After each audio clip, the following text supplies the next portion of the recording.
खुलुमबाय रायजोफोर, दिनै फुंबिलिनि खौराङाव फिन खेबसेबाव बयखौ बरायनानै लाग्रोबाय। दासिमनि खौरांफोरा जाबाय।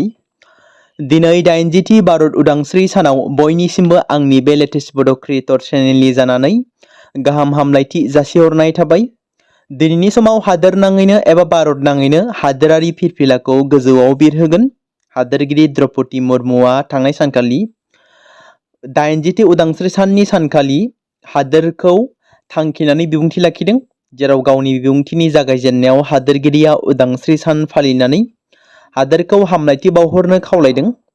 हादोरगिरि बिथाङा बुङोदि 15 आगस्ट 1947 मायथाइयाव एबा दिनैनि सानावनो भारत हादोरा सुथुरफोरनि आखायाव उदां जादोंमोन एबा सुथुरफोरनि आखाइनिफ्राय उदां जादोंमोन। बै साननिफ्राय भारत हादोर नाङै उदां भारतनि थाखाय गोसोआव गोजोन लाबोदोंमोन। हादोरगिरि द्रौपदी मुर्मु बिथाङा बुंबावोदि भारत आरो गुबुन हादोराव थानाय गासैबो भारतारिफोरा बे 15 आगस्ट एबा बे फोरबोखौ खुसि आरो गोसो गोरबोजों फालिनो खावलायो। जोंनि मोनथाम गाराङा जोंनि उदांस्रिनि नेरसोन, जों बेखौ जोबोद गोग्गानायजों दिखाङो। बिथाङा बुंबावदों दि गोसो गुदुं फरायसा, फोरोंगिरि, बिगियानगिरि आरो इन्जिनियारफोरा जौगाखांनायनि थाखाय अरायबो थियारि जानाय। देहा जोथोनजों सोमोन्दो थानाय देहा फाहामगिरि, सावस्रि मावथिफोर, खामानि मावग्रा आबादारिफ्रा गाव गावनि नाजानायजों हादोर दानायाव बिहोमा होबोगासिनो दं। बेनि अनगायैबो गुबुन गुबुन बिथिङाव सांग्रां गोबां हादोरारि आरो संबिजिराव मख'नाय गुदि बिबानफोरखौ मावफुंनाय साफ्रोमबो नोगोरारियानो हादोर दानायनि गुबै लामा होनना बुङो हादोरगिरि द्रौपदी मुर्मुआ। बिटिसिनि गाहाय खुंगिरि हाग्रामा महिलारिनि बिथोनजों लाइमोन बिपिएफनि दैदेनगिरि प्रहलाद कास्टम बसुमतारीमोननि मोनसे हान्जाया गफुर हालामनि 2 नं जामुगुरि गामिनि बरपुख्रि सबिता बसुमतारीनि आंगो फिसाजो उदांस्रि रानी बसुमतारीनो काराकपुर IIT आव फरायहैनो थाखाय 5 लाख रां अनसुंथाइ हैदों, जेराव दासान्दि बिटिसि सोरखारा गोबांथार फरायसा फरायसुलिफोरखौ अनसुंथाइ होबोगासिनो, जेराव फरायनायनि गुनखौ बांहोनो आरो गियानै लानानै मोनसे गोजौ सोलोंथाइ लानो हानायनि खाबुखौ नोजोर बोनानै बिटिसि खुंथाया मदद होबोगासिनो दं। बेबादिनो गफुरनि थागिबि उदांस्रि रानी बसुमतारीनोबो IIT आव फरायहैनो खाबु मोननो हानायनि थाखाय 5 लाख रांखौ अनसुंथाइ होदों। दासान्दि रायजोआव बिदुंनि दुंखावनाया सुबुंफोरखौ खैफोदाव खोख्लैदों। बिदुंनि दुंखावनायाव सुबुंफोरा, आबादारिफ्रा खामानि मावनो, हान्था मेला खालामनो, थांलाय फैलायनि थाखाय खैफोदाव गोग्लैनो गोनां जादों। बिदुंनि दुंखावनाय आरो सहायनो हायै सान्दुंखौ नोजोर होनानै गोबां जायगायाव फरायसालिफोरखौ बन्द फोसावदों आरो क्लास एबा थाखोनि समखौ सोलायदों। बेबादिनो नगाव जिल्लानि फरायसालिफोरनि समफोरखौ सोलायनाय जादों। दानिफ्राय जिल्लानि फरायसालिफोराव फुंनि 8 रिंगानिफ्राय फोरोंथाया जागायगोन। नगाव जिल्लायाव गुदि फरायसालिनि थाखोआ फुंनि 8 रिंगानिफ्राय जागायगोन आरो बेलासिनि 12 रिंगासिमल' जागोन।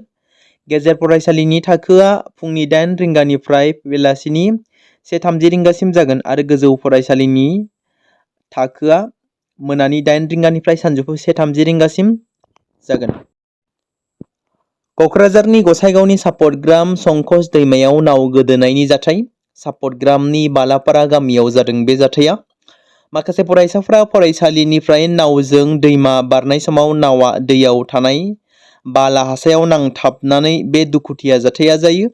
जाथायाव गासै 4 फरायसाफ्रा दैयाव गोग्लैयो। 4नि गेजेराव 3खौ रैखा खालामनानै देहा फाहामसालियाव थिसननाय जायो। गुबुन फारसेथिं सासे फरायसुलिखौ दासिमबो मोननाय जायाखै। दैयाव गोमानाय फरायसुलिखौ 9 थाखोआव फरायनाय मुस्करा रहमान होनना मिथिनाय जादों। भारत पाकिस्तान गावस्रानाय गिथावना सान फालिदों। बेरगाव महकुमा बेंगिरिनि बानजायनायाव भारत पाकिस्तान गावस्रानाय गिथावना सान फालिनाय जायो। बेरगाव महकुमा बेंगिरि रिंखां मोसाहारिया बेखेवनाय हाबाफारियाव बेरगाव महकुमा पुलिस बेंगिरि BS बायफेसि रुमिता दास, खैराबारि सार्कोल मावख'गिरि माइनावस्रि बर', ICDS बेरगाव आसाकर्मी, बेरगाव एबसु आरसु आसानि दैदेनगिरिफोर, बेरगाव DCDCनि मासिगिरि कुमुद कसारी, समाज सिबियारि RK बेरगाव प्रेस क्लाबनि बायदि बायदि आफादनि दैदेनगिरिफ्रा बाहागो लादोंमोन। गसाइगावनि बिनाकाटायाव एमएलए रुपम रायआ गोदानै बेखेवनानै होदों मोनसे माइ बायग्रा मिरु आबादारिफोरनि दिहुननाय फसलनि थि बेसेन होनायनि थांखिजों बावखुंग्रि बियाबनि सिङाव थानाय बिनाकाटायाव गायसनबाय गंसे माइ बायग्रा मिरु। मोनसे गोजोनथाव हाबाफारिनि गेजेरजों फिथा हानानै बे मिरुखौ बेखेवनानै होदों। बावखुंग्रि बियाबनि एमएलए रुपम रायआ मैयानिफ्रायनो बे माइ बायग्रा मिरुआव आबादारिफ्रा थि बेसेनाव माइखौ फानफैनो हासिगोन होननानै रुपम रायआ बेबादि फोरमायदों। जुलि जानायनि 6 दाननि गेजेरावनो बिसिखौ देहायारि आरो गोसोआरि गाज्रि आखु दिन्थिनायनि दायाव तेजपुर पुलिसा सासे सुबुंखौ हमदों। तेजपुर पुलिसा इन्डियान पेनेल कोड IPC नि सेक्सन 85/74/78, 3513/1172 आरो 35 नि सिङाव इन्डियान पेनेल कोड IPC नि सेक्सन 500/26 नि सिङाव केस रेजिस्टार खालामो, जेराव आदित्य मुंनि सुबुङा बे बोसोरनि 13 फेब्रुआरियाव जुलि जादोंमोन। तेजपुर टेलेरियानि परिता नियुगजों जुलि जानाय आदित्यआ थांनाय 4 बोसोरनिफ्रायनो गावनि बिसिखौ इनाय खालामबोगासिनो दंमोन। बेल' नङा, आदित्यआ गोबां सिख्लाफोरजों रां सना गहेनाफोरजों फुस्लायो आरो बिसोरखौ गावजों हरसे बारहोनो नारसिनो। एफआइआरआव बेखौबो फोरमायदों दि माबोरै आखु गैयै आदित्यआ हरनि समाव गुबुन गुबुन सुबुंफोरनिफ्राय रोजा रोजा रां लुथिदोंमोन।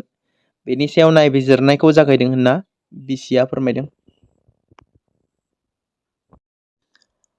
उदालगुरि जिल्ला भैरबकुन्द आंग्राजुलिनि थागिबि कामेस्वर दैमारि आरो अकनि दैमारिनि सेथि फिसाज्ला मिथिंगा अनफावरि दिदोम दैमारिनो 15 आगस्ट एबा दिनै भारत उदांस्रि सानाव राष्ट्रपति भवनाव भारतनि हादोरगिरिजों सावरायनो आरो ओंखाम जानो थाखाय हांख्रायनाय लाइजाम मोनदों। दिदोम दैमारिया सासे मिथिंगा अनफावरि समाज सिबियारि, गाहायै मिथिंगा जिब-जुनार संरैखाथि खालामनाय खामानियाव मुखुब जानानै थायो। आथिखालाव दिदोम दैमारिया आरानियक NGOनि एलिफेन्ट रिसार्च एन्ड कनजारभेशन डिभिजनाव फिल्ड कोअर्डिनेटर महरै खामानि मावगासिनो दं। बेनि अनगायैबो भैरबकुन्द इको टुरिज्म एन्ड कनजारभेशन ससाइटिनि आफादगिरि आरो दैसा खान्दा JFMCनि आफादगिरि महरैबो बिबान लानानै खामानि मावगासिनो दं।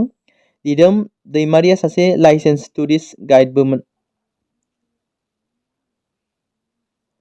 मणिपुराव रैखाथि हान्जाफोरा हाथियारजों लोगोसे 2 UKNनि सोद्रोमाखौ हमनो हादों। थांनाय सानखालि सेनापति जिल्लानि सेनापति पुलिस थानानि सिङाव थानाय कैलेनजों गामियाव संदाननाय समाव गोबां रैखाथि हान्जाफोरनि नाजानायाव हाथियारजों लोगोसे गुलि बारुद बोखांनो हादों। बेजों लोगोसे 2 UKनि सोद्रोमाखौ हमनो हादों। UKनि सोद्रोमाफोरा फारियै चुराचान्दपुर जिल्लानि केंजां गामिनिफ्राय 2खौबो हमनो हादों, जेराव UKNनि सोद्रोमा होनना सिनायथि होदों। दिनै 15 आगस्ट थामहिनबा 80थि भारत उदांस्रि सान। दिनैनि समाव BTCआव सोर मन्त्रि, सोर CM, डिपुटि CM, EM बिथांमोना माहारियारि फिरफिलाखौ बबेयाव बिरहोगोन? बेखौ नोंथांमोननि गेजेराव फोरमायथिनो लादों। क'क्राझाराव BTCनि चिफ हाग्रामा महिलारिया माहारियारि फिरफिलाखौ बिरहोगोन। बरपेटायाव मन्त्रि चरण बर', काजलगावआव BTCनि मावफुं सोद्रोमा जेम्स बसुमतारी, मुसलपुराव EM आगुस्तस टिग्गा, तामुलपुराव EM महेश्वर बसुमतारी, उदालगुरियाव लेङाइ गाहाय मावफुं सोद्रोमा रिहन दैमारि, गसाइगावआव EM मृत्युन्जय नार्जारी, पर्बतझरायाव EM मुनमुन ब्रह्म, बिजनीआव मावफुं सोद्रोमा धीराज बरगयारी आरो सालबारियाव EM आखतारा बेगम आहमेद, बेरगावआव मावफुं सोद्रोमा लोमस्राव दैमारि बिथांमोना फिरफिलाखौ बिरहोगोन। आसामनि नसुंसेयारि रायजो अरुणाचल प्रदेशनि चांलां जिल्लायाव आसाम राइफल आरो उदखारिफोरनि गेजेराव गुलि गावलायनाय जाथाय। दिनै फुंबिलि 3:15 रिंगासोआव जादों बे गुलि गावलायनाय जाथाया। बे गुलि गावनाय जाथायाव आल्फा आई आरो NSCN नि आखाइ दं होननानै साननाय जादों। दासिमाव रावनिबो जखम एबा खहा जानायनि खौरां मोननाय जायाखै। उदांस्रि साननि सानसे सिगांनो दिल्लीनि गोजौ बिजिरसालियाव बमा होनो हुमखि होदों। इमेलनि गेजेरजों फैदों बमानि हुमखि, जेराव भारत उदांस्रि जानो गेजेराव सानसेल'सै। बे सानसे हरसेनि गेजेरावनो दिल्लीनि गोजौ बिजिरसालियाव बमानि हुमखि होनाय मोनसे मेसेजआ इमेलनि गेजेरजों फैदों होनना रिपर्टआव फोरमायदों। रायजोआव गोबां समफोरावनो गावनि बिसि बुथारनाय, फिसाय बुथारनाय बायदि जाथायफोरा जाबोबाय थादों। माब्लाबा बेबादिनो बर' समाजावबो जाबाय थानाय जाथायखौ खोनानो मोनबाय थायो। थांनाय बावैसो सान सिगाङावबो बिसिखौ बुथारनाय जाथाय जानानै थाङो। बेबादिनो फिन गिख्रंथाव बुथारनाय जाथाय, जाय जाथाया धुबुरीनि चालबन्दायाव जादों, जेराव बिसिया फिसायनि आखायाव थैनो गोनां जायो। बे जाथाया धुबुरी जिल्लानि बन्दिहाना पुलिस थानानि सिङाव थानाय सालबान्दा ओनसोलाव जादों। खौरां मोननाय बायदिब्ला आली परमानिक मुंनि सासे सुबुंनि सायाव बन्दिहाना पुलिस थानानि सिङाव थानाय सालबन्दायाव गावनि गिबि बिसि मुमताज बेगमखौ बुथारनायनि अजदाव हमनाय जादों।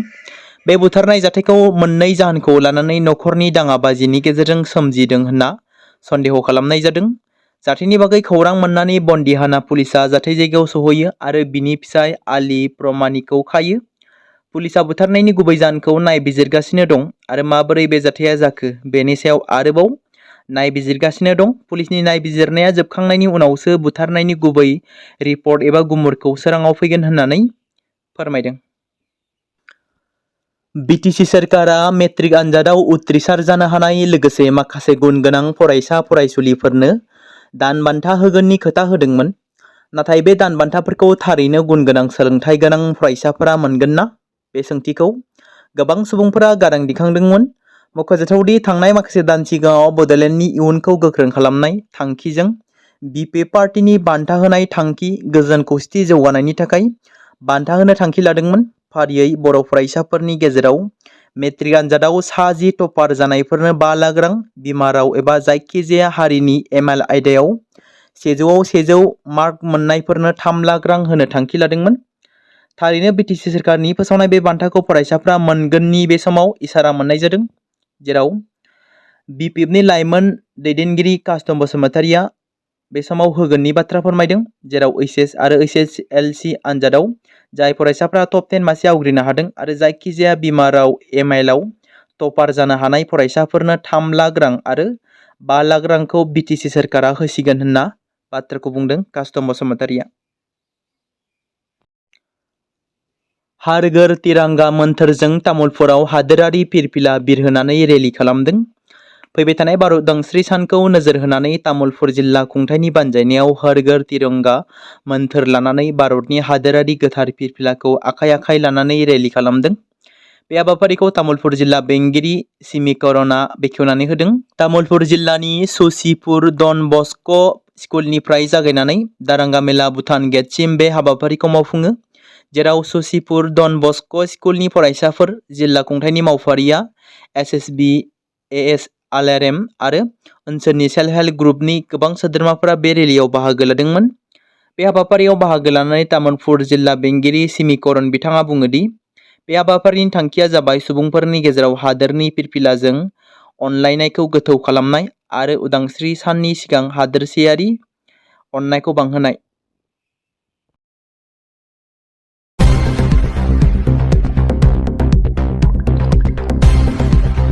बे समाव मोनसे गोजोनथाव खौरां बाक्सा जिल्लानि बरमायाव थानाय रुरेल एकाडेमिया लानानै फैदों नोंथांमोननि थाखाय मोनसे गोजोनथाव खौरां। थांनाय एसएसएलसि आरो हायर सेकेन्डारिनि आनजादाव जाय फरायसा आरो फरायसुलिफोरा उथ्रिसारनो हायाखैमोन एबा फेल जादोंमोन, बेनि थाखाय रि एग्जाम होफिननो गोसो गुदुं फरायसाफोरा थाबैनो बरमा सेकेन्ड गेटआव थानाय रुरेल एकाडेमियाव मुं थिसनफैनानै मेट्रिक आरो ओइचएस आनजादखौ होफिननो हागोन।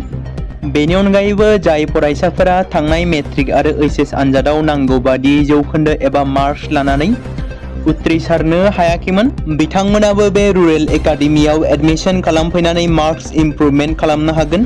स्ट्रिम हिसाबै आर्ट्स, साइन्स आरो कमार्सनि गासैबो फरायसाफोरा रुरेल एकाडेमियाव एडमिशन खालामनो हागोन। बेनि थाखाय थाबैनो 8760903455 नङाब्ला 87203585 जानबुं नम्बराव जगाजग खालामहरनो हागोन।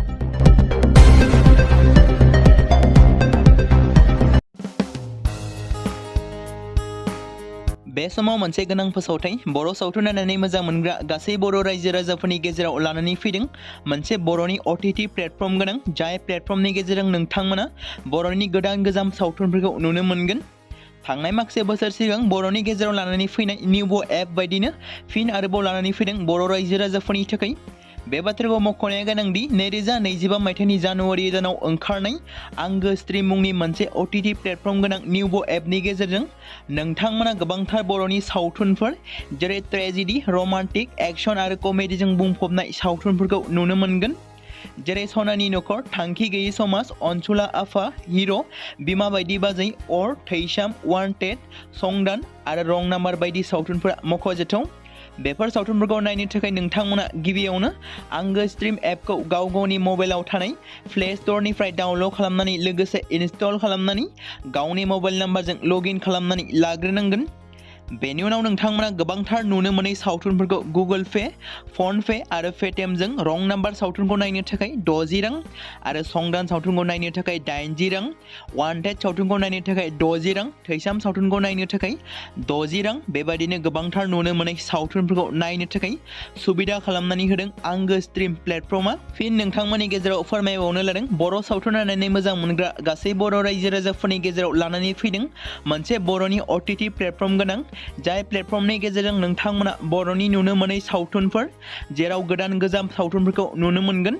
बे बाथ्राखौ मख'नाया गोनांदि 2025 मायथाइनि जानुवारि दानाव दिहुनजानाय आंगो स्ट्रिम मुंनि मोनसे OTT प्लेटफर्म गोनां एपनि गेजेरजों नोंथांमोना गोबांथार बर'नि ट्रेजेडि, रमान्टिक, एक्शन आरो कमेडिजों बुंफबनाय सावथुनफोरखौ नुनो मोनगोन। जेरै रं नाम्बार, संदान, वान्टेड, थैसाम, अर, बिमा बायदि बाजै, हिर', अनसुला आफा, थांखि गैयै समाज, सनानि नखर बायदि बायदि सावथुनफ्रा मख'जाथाव। बेफोर सावथुनफोरखौ नायनो थाखाय नोंथांमोना गिबियावनो आंगो स्ट्रिम एपखौ गाव गावनि मबाइलाव थाखानाय प्ले स्ट'रनिफ्राय इनस्टल खालामनानै गावनि मबाइल नाम्बारजों लगइन खालामखांनायनि उनाव नोंथांमोना गोबांथार नुनो मोनै सावथुनफोरखौ गुगोल पे, फन पे आरो पेटिएमजों रं नाम्बार सावथुनखौ नायनो थाखाय 60 रां, संदान सावथुनखौ नायनो थाखाय 80 रां, वान्टेड सावथुनखौ नायनो थाखाय 60 रां, थैसाम सावथुनखौ नायनो थाखाय 60 रां बेफोरबायदिनो अर सावथुनखौ नायनो थाखाय 60 रां पे खालामनांगोन। बेबायदिनो गोबांथार नुनो मोनै बर' सावथुनफोरखौ नायनो थाखाय सुबिदा खालामनानै होदों आंगो स्ट्रिम प्लेटफर्मा। बे समाव मोनसे गोनां फोसावथाय बर' सावथुन नायनानै मोजां मोनग्रा गासै बर' रायजो राजाफोरनि गेजेराव लानानै फैदों मोनसे बर'नि OTT प्लेटफर्म गोनां, जाय प्लेटफर्मनि गेजेरजों नोंथांमोना बर'नि गोदान गोजाम सावथुनफोरखौ नुनो मोनगोन। थांनाय माखासे बोसोर सिगां बर'नि गेजेराव लानानै फैनाय निउबो एप बायदिनो फिन आरोबाव लानानै फैदों बर' रायजो राजाफोरनि थाखाय। बे बाथ्राखौ मख'नाया गोनांदि 2025 मायथाइनि जानुवारि दानाव ओंखारनाय आंगो स्ट्रिम मुंनि मोनसे OTT प्लेटफर्म गोनां निउबो एपनि गेजेरजों नोंथांमोना गोबांथार बर'नि सावथुनफोर जेरै ट्रेजेडि, रमान्टिक, एक्शन आरो कमेडिजों बुंफबनाय सावथुनफोरखौ नुनो मोनगोन। जेरै सनानि नखर, थांखि गैयै समाज, अनसुला आफा, हिर', बिमा बायदि बाजै, अर, थैसाम, वान्टेड, संदान आरो रं नाम्बार बायदि सावथुनफोरा मख'जाथाव। बेफोर सावथुनफोरखौ नायनो थाखाय नोंथांमोना गिबियावनो आंगो स्ट्रिम एपखौ गाव गावनि मबाइलाव थानाय प्ले स्ट'रनिफ्राय डाउनल'ड खालामनानै लोगोसे इनस्टल खालामनानै गावनि मबाइल नाम्बारजों लगइन खालामनानै लाग्रोनांगोन। बेनि उनाव नोंथांमोना गोबांथार नुनो मोनै सावथुनफोरखौ गुगोल पे, फन पे आरो पेटिएमजों रं नाम्बार सावथुनखौ नायनो थाखाय 60 रां आरो संदान सावथुनखौ नायनो थाखाय 80 रां, वान्टेड सावथुनखौ नायनो थाखाय 60 रां, थैसाम सावथुनखौ नायनो थाखाय 60 रां बेबायदिनो गोबांथार नुनो मोनै सावथुनफोरखौ नायनो थाखाय सुबिदा खालामनानै होदों आंगो स्ट्रिम प्लेटफर्मा। फिन नोंथांमोननि गेजेराव फोरमायबावनो लादों बर' सावथुन नायनानै मोजां मोनग्रा गासै बर' रायजो राजाफोरनि गेजेराव लानानै फैदों मोनसे बर'नि OTT प्लेटफर्म गोनां, जाय प्लेटफर्मनि गेजेरजों नोंथांमोना बर'नि नुनो मोनै सावथुनफोर जेराव गोदान गोजाम सावथुनफोरखौ नुनो मोनगोन। बे बाथ्राखौ मख'नाया गोनांदि 2025 मायथाइनि जानुवारि दानाव दिहुनजानाय आंगो स्ट्रिम मुंनि मोनसे OTT प्लेटफर्म गोनां एपनि गेजेरजों नोंथांमोना गोबांथार बर'नि ट्रेजेडि, रमान्टिक, एक्शन आरो कमेडिजों बुंफबनाय सावथुनफोरखौ नुनो मोनगोन। जेरै रं नाम्बार, संदान, वान्टेड, थैसाम, अर, बिमा बायदि बाजै, हिर', अनसुला आफा, थांखि गैयै समाज, सनानि नखर बायदि बायदि सावथुनफ्रा मख'जाथाव। बेफोर सावथुनफोरखौ नायनो थाखाय नोंथांमोना गिबियावनो आंगो स्ट्रिम एपखौ गाव गावनि मबाइलाव थाखानाय प्ले स्ट'रनिफ्राय इनस्टल खालामनानै गावनि मबाइल नाम्बारजों लगइन खालामखांनायनि उनाव नोंथांमोना गोबांथार नुनो मोनै सावथुनफोरखौ गुगोल पे, फन पे आरो पेटिएमजों रं नाम्बार सावथुनखौ नायनो थाखाय 60 रां, संदान सावथुनखौ नायनो थाखाय 80 रां, वान्टेड सावथुनखौ नायनो थाखाय 60 रां, थैसाम सावथुनखौ नायनो थाखाय 60 रां बेफोरबायदिनो अर सावथुनखौ नायनो थाखाय 60 रां पे खालामनांगोन। बेबायदिनो गोबांथार नुनो मोनै बर' सावथुनफोरखौ नायनो थाखाय सुबिदा खालामनानै होदों आंगो स्ट्रिम प्लेटफर्मा।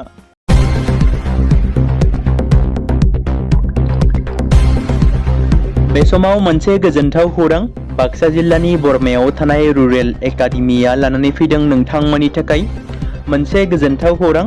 थांनाय HSLC आरो हायार सेकेन्डारिनि आनजादाव जाय फरायसा आरो फरायसुलिफोरा उथ्रिसारनो हायाखैमोन एबा फेल जादोंमोन, बेनि थाखाय रि-एग्जाम होफिननो गोसो गुदुं फरायसाफोरा थाबैनो बरमा सेकेन्ड गेटआव थानाय रुरेल एकाडेमियाव मुं थिसनफैनानै मेट्रिक आरो HS आनजादखौ होफिननो हागोन। बेनि अनगायैबो जाय फरायसाफोरा थांनाय मेट्रिक आरो HS आनजादाव नांगौ बादि जौखोन्दो एबा मार्क्स लानानै उथ्रिसारनो हायाखैमोन, बिथांमोनाबो बे रुरेल एकाडेमियाव एडमिशन खालामफैनानै मार्क्स इमप्रुभमेन्ट खालामनो हागोन। स्ट्रिम हिसाबै आर्टस, साइन्स आरो कमार्सनि गासैबो फरायसाफोरा रुरेल एकाडेमियाव एडमिशन खालामनो हागोन। बेनि थाखाय थाबैनो 8761903455 नङाब्ला 8720358865 जानबुं नम्बराव जगाजग खालामहरनो हागोन।